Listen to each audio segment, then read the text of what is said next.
bring up to the stage KINO, and they are a new platform for releasing your film online, but with some very different twists. And I'm really excited to bring them up here and to have them tell us all about it. And they are Austin Worrell, who's the co-founder and COO, Brit MacRae, co-founder and CMO, and Daril Fannin, who's the CEO. KINO.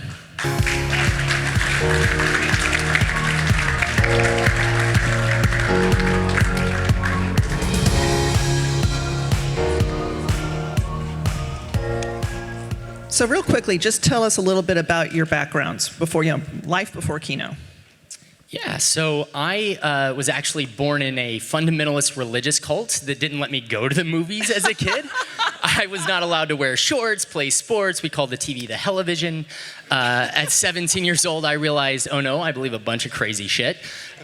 Decided to watch some movies, and one of the first movies that I watched was The Matrix, which melted my mind. I was like, oh, I'm in the Matrix, I gotta get out of here. So I red-pilled into the US Army, 9 years as a combat medic, came out to LA in 2014 to chase my dream of being a filmmaker. And halfway through that program at LMU, I sold a show to Netflix with Matt Damon and Peter Berg. And it's been a pretty incredible ride ever since. I just want to say it's very hard to follow the guy that was in a cult. So I'm Brit. I was not raised in a cult, although I'm Canadian, so a better kind of cult. I moved out on my own at 15 to chase my dream of being an artist. I was an actor on NBC show, Netflix, Hallmark. Saw the wild inefficiencies within the industry. I was the CMO of Casting Central for a decade, so we did The Handmaid's Tale and The Boys, and then I came to LA in 2018, where I helped build the production division of a creative ideas agency. Lived in the ad worlds for too long, and then found KINO with these two badasses. Hey everybody, my name's Austin, and maybe like some of you, I grew up as a kid in Middle America, Cincinnati, Ohio, with a big dream. I wanted to be a movie star. Yeah, where are my Ohio people at? Say hi. Woo, woo, go Bengals. Hey, go Bucks. And so a week before I went to college, I got a call from my dad that changed my life forever. He said, hey kid, we've lost everything. You're on your own, figure it out. My parents had founded a small business, got shut down by regulations, and there were a lot of lawyers involved. And I remember thinking, I want to fight for my family, my 3 little sisters, and I couldn't. So I decided, screw acting, I'm gonna go be a lawyer. I want to be able to fight. And so I would go on to get my master's at the London School of Economics, and then went to get my law degree at USC, where I specialized in tech law, entertainment law, in particular film and TV distribution rights. So where are my Trojans at? Fight on, everybody. Then I founded this company with these two badasses, as Britt says, and we are fortunate to be backed by some titans of venture capital, including Kathy Wood, who's also a Trojan of ARC Venture Fund, Slow Ventures, and several other leaders. And we've got some pretty cool partners and others that we'll be announcing very soon. But yeah, thanks everybody for being here. So tell us about what was the problem you identified KINO to solve? Yeah, there were 2 things that I wanted as a filmmaker. I really felt like when I was launching my film out, I wanted, 1, people to see it, awareness. It was really hard to break through the noise. And then also I wanted to make some money so I could make my next film. And the awareness and revenue are the 2 things that I felt like independent filmmakers were not really given the opportunity to do that in an equitable way. And so for us, it was like, first of all, how do we break through the noise? And so we came up with an idea. What if you could watch the film with the cast and crew? What if you could interact in really fun ways? So if it's on the smart TV and it's on your phone and you can ask questions and do live Q&As and get giveaways and actually tangibly interact with the cast. So it's almost like the Sundance experience from the comfort of your own living room. And then Brit, our CMO here, has got a bunch of other ways that we actually break the noise. Yeah, well, awareness, right? If you have the budget of Barbenheimer, okay, you're great. You have 100 million P&A spend, you're gonna be able to make the world aware of your film, but what if it's a $2 million horror indie film, right? It's like, oh, you're competing against cat videos and the endless scroll of TikTok that it's like, how are you supposed to make people aware of your film? And so what we do is we treat every single one of our indie films that come to us as small businesses. We have a premier success manager dedicated to each film. We have a full team who it's their entire full-time job to make your film successful. And so we've been able to tap into millions and millions of fan communities online, create really niche and elevated marketing campaigns for each one of these films. And anyway, we've been able to garner a lot of attention and a lot of eyeballs just with a little bit more specificity. I was just going to add really quickly too. I think that I love the question because it's something important to our founding story as a company. We didn't sit down because one of us was drunk late one night and wanted to order a taxi with our phone, and then Uber came about. We sat down actually before the strikes, and to Daril's credit, looked ahead and said, hey, I'm seeing a big disruption happening. I'm seeing frustration and anger, and I'm seeing inequitability, and that is the problem that we want to solve. We want to ensure that every film and TV creator can find their community. There are 4.3 billion people on the internet. It should not be difficult. You should have the tools to empower you. And so what I'm proud of is that is what drives us every single day. We're not building tech for the sake of tech. We're building tech for the sake of you. And that's why it's so exciting to be here in this room today, because I think it's something that we all tangibly feel. So what is your business model? So pretty simple. You launch a film on our platform, you get a whole team dedicated around you to marketing that film. We love data at KINO. We believe that data is what drives the ability to tap into your audiences. And for that, we don't play any funny business, any Hollywood accounting. We take 30%, we give you 70% of all ticket sales. There's no recoupment, no waterfalls. I'm the guy that wrote the terms and conditions on our site, and we mean that. I think transparency is key, and that is something this industry I don't think knows how to spell. So it's time that we fix that. On top of that, you get services that literally no other app in the industry will offer you, which is tool sets, AI-driven marketing, the ability to have a team of humans that are working with you to creatively empower your audience to come to the KINO app from social media like Instagram or TikTok or Reddit or other places. And Brit's team, I believe, are the best. No, I know actually, are the best in this industry in finding those niche communities across all of social media and immediately and tangibly driving them to the KINO app. Because part of the problem too is we live in a world where, as Brit said, we're scrolling on cat videos and car crashes all day long. Getting our attention is difficult, and also getting us to tap buttons is the hardest thing ever. So if it's not 1-2 clicks, I'm probably gone. And what does that mean for you as a filmmaker? If you don't catch my attention and convert me within a couple clicks, you are not getting paid, your team's not getting paid, you're not monetizing your art, and of course that means that we lack sustainability. And so our tech team, driven by our other co-founder David, our CTO who's not here today, is obsessed with how do we track every single click into the app, how do we empower your launch with data to ensure that we are constantly tuning that audience to your film. And then of course, as Daril mentioned, we're live on every mobile device, every smart TV. We're fully interactive. Your phone is connected to your TV for the first time. We're about to launch what we call Connect Mode, which is a pretty cool feature coming up, so stay tuned for that. The only other thing I would add to that is that a part of our business model is making sure that you have the data.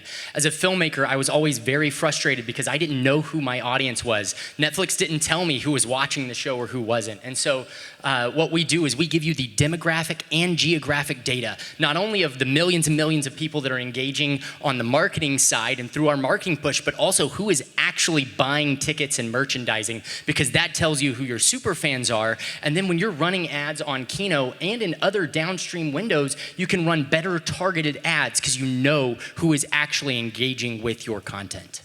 So how much does this cost filmmakers? It's like, what's the actual signing up cost or whatever? So actually, technically, it's free.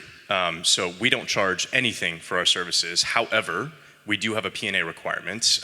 We are fortunate now that we have partnered with lots of incredible individuals. So we do require that you have at least a $25,000 P&A budget, whether that is from your distributor, whether that is from your team, or whether we can source that from a third party. We do require that there are marketing dollars behind it. And then we push those through our AI-driven funnel, fully transparent data reporting to you about where every dollar is spent.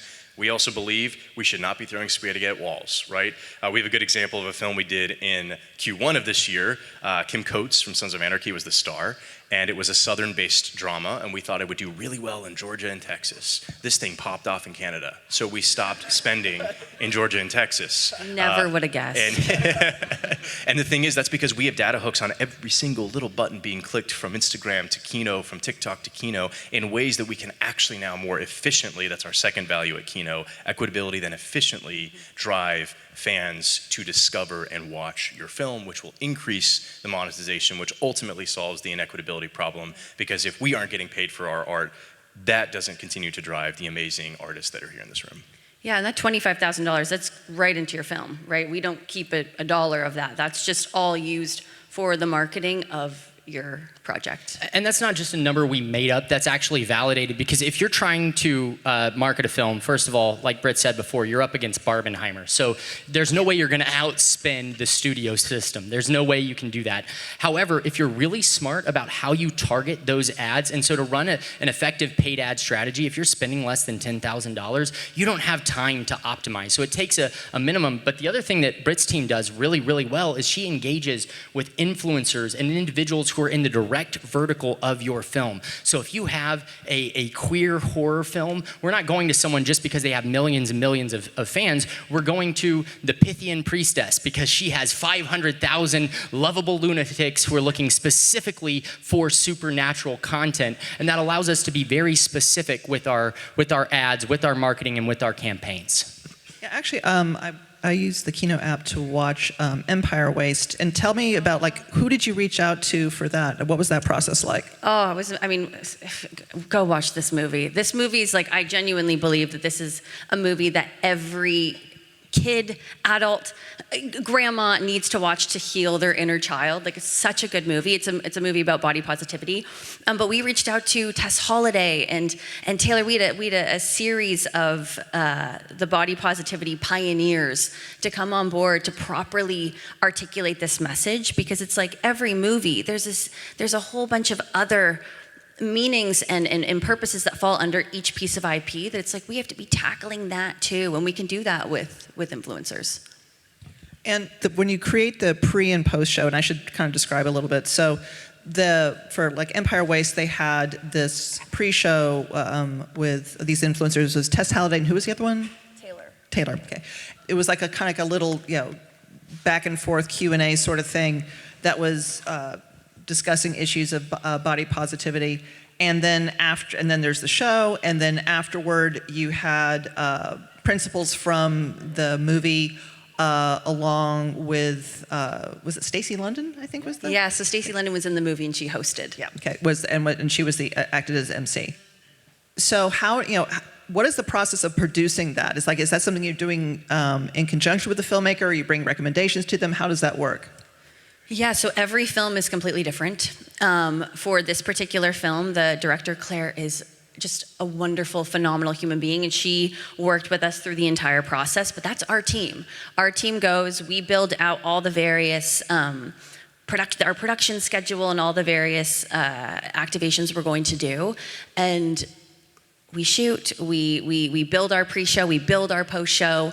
The post-show is completely interactive, right? So this is also how I think we help cut through the noise, is what we're marketing is you're gonna be able to ask Stacey London or Missy Pyle or Rainn Wilson questions, and you're gonna be able to have your questions answered in a way that, if we're all sitting here in LA, we can have that experience. But you don't get that if you're sitting in Ohio, right? So it's a total, we work in conjunction with the filmmakers. I feel like, they know their film better than anybody. But yeah. So those assets that you create, can filmmakers use them after the fact in terms of their whatever campaigns that they're doing or what have you? Absolutely. And it's a team sport, right? So the whole way, everybody should, in Dream World, you're posting as loud as possible, everybody all together. And then absolutely, right? Our goal is to make your film as much money as possible in every window, LVOD and beyond. So yes. And I'll just add that a good way to think about this is sort of like a digital box office. So, for better or for worse, in the past decade, we've seen a lot of changes in platforms, and that has done things to our industry, such as reduce the theatrical footprint, which I love going to the theater, and I'm pretty sure almost everybody in this room probably still does as well. But that means we have to be smart about a windowing strategy, and I'm gonna geek out a little bit as an entertainment lawyer here, but from your theatrical, then you need a really strong launch pad before you hit your SVODs, AVODs, TVODs, or whatever else you're gonna do. And so how do you most efficiently do that if you don't have $100 million like Barbie? Well, you need two factors. One, you need your organic factor of social reach. So is that fan communities? Is that the lead in your film has 10 million followers? Is that influencers that we bring in that have over 100 million followers? We start to create this sort of echo chamber and metadata surrounding the internet. Then we can tap into that with a retargeting strategy with ads.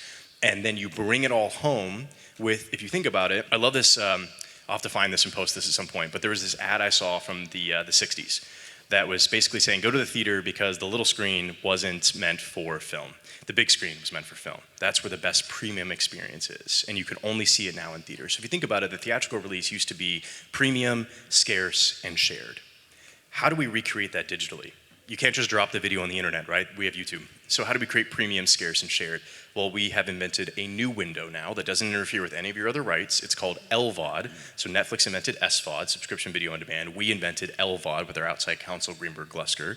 And so now you can do a digital box office, a live video on demand that's premium because it's interactive, shared because you have fan community, and scarce because it's only on KINO for a limited time before it gets to your ultimate downstream windows. And then we also believe that we should give you all of the data, all of the assets, all of the creative, and all of the buzz of the internet to drive you into either, hey Netflix, I just did, I went viral on KINO, now you should buy my film. Or, hey, I'm gonna put it on TVOD and keep driving transactions. Or, hey, I'm gonna go put it on Tubi and everyone's gonna continue to see it. We believe that a smart multi-window strategy is the future, and we wanna be core and anchor to that for you and continue to provide you the tools to be able to drive that forward. You totally just gave me the idea for an article, a field guide to understanding your VODs. I know, there's so many. I would love that, actually. Can I help write that? Yeah, actually. Okay, so I'm going to have one more question. You guys are a new company, but it sounds like you have a lot of ambitions. Big picture, what are your ambitions for KINO? So I'm the Gen Z guy on stage here. I'm kind of like Grandpa Gen Z, but and so a cool stat is that 72% of my generation reports wanting to become a creator of some kind, and I think that it's unfair to think of the creator economy as only influencers, because that means that a lot of the tech in Silicon Valley is caring only about social media, right? Which is also hurting us in our industry here, because people are spending more time watching weird cat videos all day long, which like 10 years ago would have been weird, instead of film and TV, which is the actual most impactful storytelling medium we've ever had as humanity. And so we think, hey, let's get people back to the true medium that is what you are all creating. And ultimately, if we have that much, even 72% is an inflated number, let's say, even if we have a fraction of that, we have so much independently created film, television, and stories that are about to be created over the next several decades. And particularly as tools such as artificial intelligence and other drives down the cost of production and empowers individuals to continue to create, that means you need a platform where you don't feel like I have to, quote, break in. You shouldn't have to break in. You should feel like I have a platform that allows me to find my community, to find my audience, that I can actually get paid, that I can keep telling stories, I can keep changing the world. And we care very deeply about that at our company, and we are gonna continue building the tools to empower yourselves and the next generations of filmmakers to ensure that you can continue tapping into your community, tapping into your audience. Our team is obsessed with two things. One, empowering film and TV creators. We truly are. Whether that's the legal nuance, the technological nuance, the business nuance, the marketing nuance, we are obsessed with that. Two, with the fan experience. Because let's be honest, if your fans aren't having fun, if your fans aren't clicking 1, 2 in, if your fans aren't excited and talking about it all over the internet, you are not reaching your community. And so we also believe that discoverability is the second most crucial issue that we need to solve here.